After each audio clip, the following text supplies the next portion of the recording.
चलिए रुक करते हैं पहली खबर का। बड़ी खबर का ब्रेकिंग न्यूज के माध्यम से आपको बता दें, यूपी के गाजियाबाद में 2 मुस्लिम महिलाओं ने इस्लाम धर्म त्याग कर हिंदू धर्म अपना लिया है। यूपी के गाजियाबाद में 2 महिलाओं की घर वापसी। हिंदू रक्षा ने सनातन धर्म में कराया शामिल। घर वापसी करने वाली महिलाओं को आज हिंदू रक्षा दल ने दोनों को सनातन धर्म में शामिल कराया।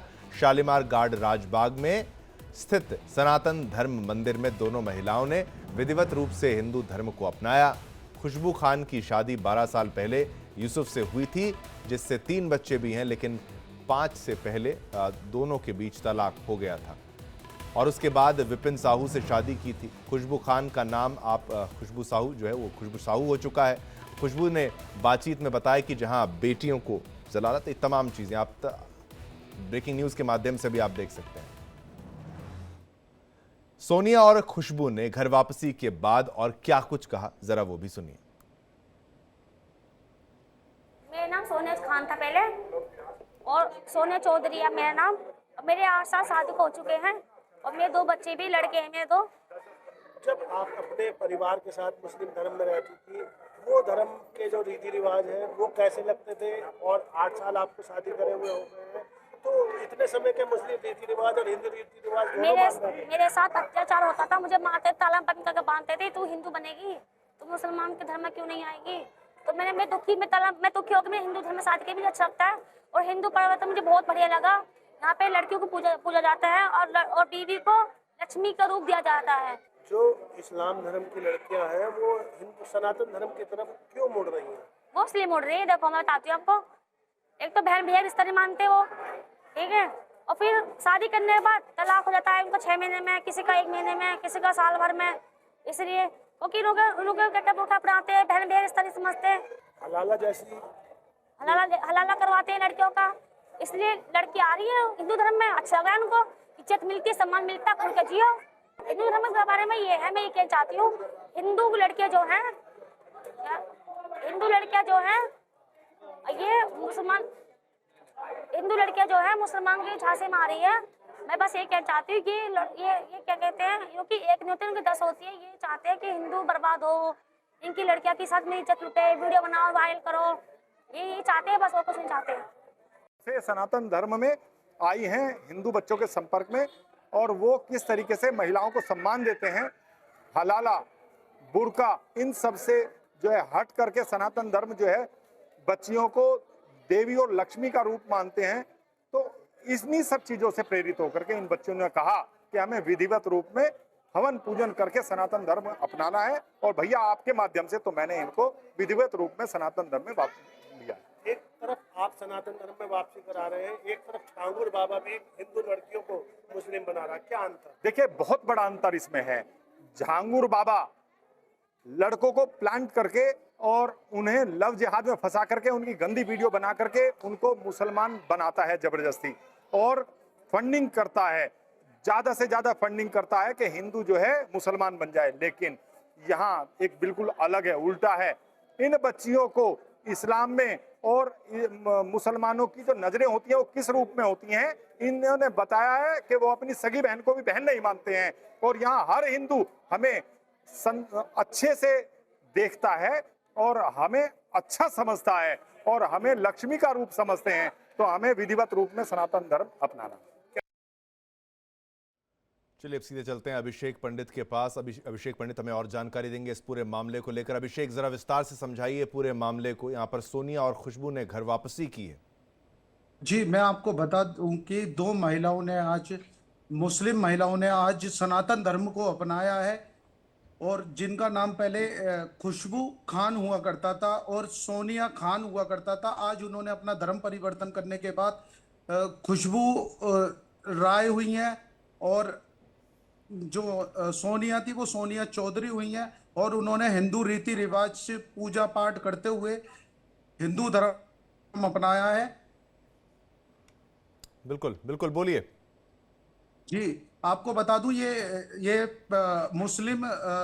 मुस्लिम वर्ग से ये महिलाएं थी, और वहां पर इन्हें बहुत प्रताड़ित किया जाता था। हमने इनसे बातचीत की तो इन्होंने बताया कि वहां पर बहन बेटियों की इज्जत को इज्जत नहीं समझा जाता, और लगातार पर्दे में रखा जाता है, मारपीट की जाती है। तो बाद इन्होंने हिंदू रक्षा दल के संपर्क में आई थी ये, और उसके बाद इन्होंने आज विधि विधान से पूरा हिंदू धर्म को अपना लिया है। और इनका ये साफ तौर पर कहना है कि जिस तरीके से महिलाओं की जो इज्जत की जाती है वो इज्जत।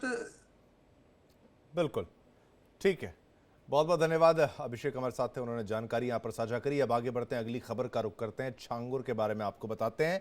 छांगुर के खिलाफ धर्मांतरण मामले में एक्शन हुआ है, ये बड़ी खबर आपको बता दें। इस वक्त की बड़ी खबर, जहां पर बलरामपुर में प्रशासन ने बड़ी कार्रवाई की है। छांगुर के भतीजे सबरोज के घर पर कार्रवाई हुई है। इस वक्त की बड़ी खबर आपको बता रहे हैं। सबरोज का घर जो है बुलडोजर से गिराया गया है। बलरामपुर के रहरा माफी गांव में कार्रवाई हुई है। सरकारी जमीन पर बनाया गया था घर। इस वक्त की बड़ी खबर आपके टेलीविजन स्क्रीन पर, बुलडोजर एक्शन भी आप देख सकते हैं। बलरामपुर में उसके रहरा माफी गांव में कार्रवाई हुई है। सरकारी जमीन पर जो घर बनाया गया था उसको बुलडोजर से गिराया गया है। सबरोज का ये घर है जो बुलडोजर से गिराया गया है। आप ये एक्शन देख सकते हैं। और ये छांगुर के भतीजे हैं, सबरोज के घर पर कार्रवाई हुई है। इस वक्त की सबसे बड़ी खबर जो आपके टेलीविजन स्क्रीन पर आप देख सकते हैं, बुलडोजर एक्शन देखिए। ये पीला पंजा चल रहा है, प्रशासन का पीला पंजा है। उत्तर प्रदेश के बलरामपुर में धर्मांतरण गिरोह चलाने वाले छांगुर और उसके परिजनों पर सरकार का ताबड़तोड़ एक्शन जारी है। आज प्रशासन ने छांगुर के भतीजे सबरोज के घर पर बुलडोजर चला दिया, बुलडोजर से घर ढहा दिया। प्रशासन ने कार्रवाई के पीछे का कारण गांव की जमीन पर अवैध कब्जा बताया है। बता दें कि धर्मांतरण मामले में छांगुर का भतीजा सबरोज जेल में बंद है। इसी पर और जानकारी देने के लिए हमारे साथ फारूक सिद्दीकी फोन लाइन पर जुड़ चुके हैं। फारूक, ये एक्शन लगातार छांगुर के खिलाफ और उसके सहयोगियों के खिलाफ हो रहा है, अपडेट के साथ बताइए, सबरोज पर क्या कार्रवाई? देखिए, ऐसा है कि सबरोज को 2 नोटिस तो जारी कर दिया गया था और उसका टाइम पूरा हो चुका था, इसलिए आज सुबह 10 बजे जो है उसके घर को जमींदोज किया गया है बुलडोजर से।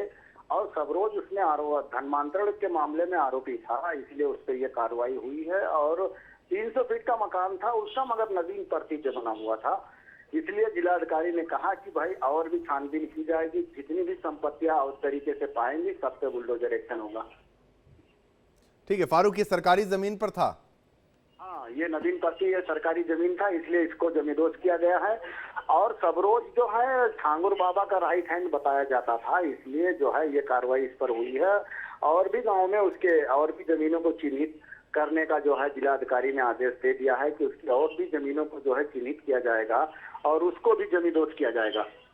फारूक, थोड़ा सा ये समझाते हुए चलिए, ये छांगुर हो गया, सबरोज हो गया और ये जितने भी इसके साथ संलिप्त थे धर्मांतरण का खेल करने में, कार्रवाई कहां तक पहुंची और कहां तक चिन्हित कर लिया गया, आगे जो कार्रवाई होने वाली? अब इसमें ऐसा है कि छांगुर की तो पहले भी जो उसकी कोठी थी उस पे तो बुलडोजर से जो है एक्शन हुआ था, फिर सबरोज पे भी हुआ है। उसके बाद इसमें एक सीजीएम कोर्ट का जो पेशकार था राजेश उपाध्याय, जिसको लखनऊ से पकड़ा गया था, और उस पर अभी तक तो कोई कार्रवाई हुई नहीं है। मगर इसमें अभी और भी नाम आना बाकी है, क्योंकि एडी अब रिमांड पे जो है छांगुर बाबा को लेने वाली है। और छांगुर बाबा को जब एडी रिमांड पे देगी तो बहुत सारे नाम ऐसे जो है वो खुल के आएंगे, क्योंकि इसमें जो ये रैकेट 2014 से चल रहा था, तो कहीं ना कहीं ये कह सकते हैं कि मतलब जब तक कोई जिले के प्रशासनिक अधिकारी जब तक का हाथ नहीं होता, जब तक ये रैकेट चलता भी नहीं है और फर्जी जमीनों को कब्जा भी नहीं किया जा सकता है। बहुत बहुत धन्यवाद फारूक, जिस तरीके से पूरी जानकारी आपने हमारे साथ साझा करी। अब चलिए आगे बढ़ते हैं, अगली खबर का रुख करते हैं। चिराग पासवान ने एसआईआर पर तेजस्वी को चेतावनी दी है, ये बड़ी खबर आप जान लीजिए। चुनाव बहिष्कार करके दिखाएं तेजस्वी, ये चिराग कह रहे हैं, और हिम्मत हो तो चुनाव का बहिष्कार करें। इस वक्त की बड़ी खबर ये आपको बता दें, तेजस्वी सिर्फ बोलते हैं करते नहीं है, चिराग ये कह रहे हैं चुनाव बहिष्कार करके दिखाएं तेजस्वी। इस वक्त की बड़ी खबर आपकी टेलीविजन स्क्रीन पर, तेजस्वी सिर्फ बोलते हैं करते नहीं है, चिराग ये कह रहे हैं। तो एसआईआर का मुद्दा जिस तरीके से उठाया जा रहा है विपक्ष के द्वारा, उसको लेकर अब चिराग पासवान ने एसआईआर पर तेजस्वी को ये चेतावनी दी है, जहां पर चुनाव बहिष्कार करके दिखाएं तेजस्वी, ये चिराग कह रहे हैं। और हिम्मत हो तो चुनाव का बहिष्कार करें तेजस्वी, चिराग कह रहे हैं। और तेजस्वी सिर्फ बोलते हैं करते नहीं है, चिराग। तो देखिए, बिहार में एसआईआर को लेकर सियासी घमासान जारी है। अब चिराग पासवान ने तेजस्वी यादव पर करारा हमला बोला है। उन्होंने कहा है कि तेजस्वी को चुनौती देता हूं, हिम्मत हो तो एक बार चुनाव का बहिष्कार करके दिखाएं। मुझे इस बात का दुख होता है कि मैं एक ऐसी सरकार का यहाँ पे समर्थन कर रहा हूं जहां पे अपराध पूरी तरीके से बेलगाम हो चुका है। इस पे नियंत्रण पाना जरूरी होगा, नहीं तो इस तरीके से बिहार और बिहारियों की जिंदगी से होता हुआ खिलवाड़ बिहार को बहुत बुरे अंजाम तक।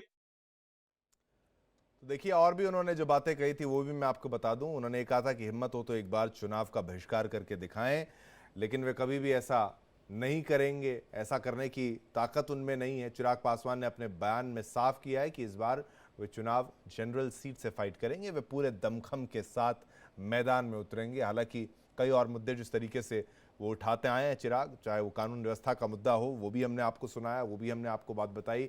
हर मामले में अपने बात को पुरजोर तरीके से जो है चिराग पासवान रखते हैं। लेकिन अब ये जो मामला है, चुनाव बहिष्कार करके दिखाएं तेजस्वी, ये चिराग कह रहे हैं। एसआईआर पर तेजस्वी को ये चेतावनी जो दी गई है। आपने ये भी देखा था कैसे बिहार की राजनीति में वहाँ पर जो है विपक्ष के नेता काले कपड़े पहनकर आए थे, काले कपड़े पहनकर पहुँचे थे। और आपने देश की राजनीति के हिसाब से भी आपने देखा कैसे एसआईआर को फाड़ के कूड़ेदान में फेंक दिया गया। तो अब एसआईआर का मुद्दा जो है विपक्ष का मुख्य मुद्दा बन चुका है, और इसी को लेकर चिराग पासवान जो है वो स्टेटमेंट दे रहे हैं कि बहिष्कार करके दिखाएं। तो चेतावनी दी है, ये बड़ी खबर। चुनाव बहिष्कार करके दिखाएं तेजस्वी, चिराग ये कह रहे हैं नहीं कर सकते हैं, ये भी वो कह रहे हैं चेतावनी देते हुए। ये बड़ी खबर आपके टेलीविजन स्क्रीन पर। तो चुनाव का बहिष्कार करके दिखाएं। तो आप ये देख सकते हैं विपक्ष जो है एसआईआर के मुद्दे पर एक साथ है। एसआईआर के मुद्दे पर वो कह रहा है कि एसआईआर जो हो रहा है वो उसका समय ठीक नहीं है, और उसकी मंशा को लेकर भी सवाल उठाए जा रहे हैं। वोटर्स कट जाएंगे नाम उनके, ये आरोप है विपक्ष का। और देश की राजनीति में, सेंट्रल गवर्नमेंट की राजनीति में भी जितने विपक्षी दल जो है उनकी तरफ से भी विरोध जताया जा रहा है। चलिए, इसी पर और जानकारी देने के लिए आयुषी हमारे साथ जुड़ चुकी हैं। आयुषी, चिराग की तरफ से जो स्टेटमेंट दिया गया है बहिष्कार करके तो दिखाएं, इस पर क्या अपडेट्स है और क्या कुछ कहा चिराग ने? बिल्कुल शिवम, देखिए जिस तरह से एसआईआर को लेकर हमने देखा, मॉनसून सत्र जो 5 दिनों के लिए बुलाया गया था वो पूरा हंगामे की भेंट चढ़ चुका है। इस दौरान कई बयानबाजियां हुई, लेकिन ऐसे में तेजस्वी यादव का एक बयान जो था वो काफी ज्यादा चुनाव के मद्देनजर बहुत अलग नजर आया, जिसमें तेजस्वी यादव ने ये कहा कि अगर एसआईआर पर सरकार पारदर्शिता नहीं लाती है, चुनाव आयोग एसआईआर को करने की प्रक्रिया में बदलाव नहीं लाती है, तो विपक्ष जो है वो चुनाव के बहिष्कार का विचार कर सकती है। जिसके बाद राहुल गांधी ने इसको लेकर दिल्ली में ये बात कही थी। अब ऐसे में सरकार की तरफ से चिराग पासवान मैदान में उतरे हैं तेजस्वी यादव के बहिष्कार पर अपनी बात रखने के लिए, और उनका कहना है कि अगर सच में तेजस्वी यादव को एसआईआर से कोई दिक्कत है तो वो चुनाव का बहिष्कार करके दिखाए। और देखिए, कहीं ना कहीं चिराग पासवान जो है वो चुनौती देते नजर आए हैं तेजस्वी यादव को, कि ऐसा तो नहीं कि तेजस्वी यादव सिर्फ जनता के बीच गलत मैसेज डालने के लिए बहिष्कार की बात कर रहे हैं, और सच में बहिष्कार जैसी कोई बात जो है वो महागठबंधन नहीं कर सकती है। तो ऐसे में अब जहां एक तरफ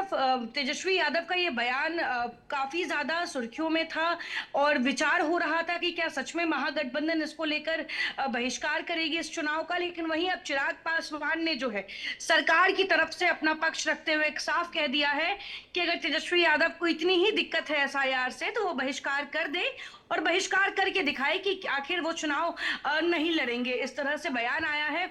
अब ऐसे में शिवम, देखने वाली ये बात है कि आखिर कब तक एसआईआर का मुद्दा यूं ही बिहार में बवाल मचाता रहेगा, क्योंकि देखिए पिछले 1 महीनों से जब से एसआईआर की प्रक्रिया चुनाव आयोग ने बिहार में शुरू की, उसके बाद से रोज विपक्ष द्वारा कोई ना कोई मुद्दा एसआईआर से जुड़ा हुआ सामने आ ही जाता है।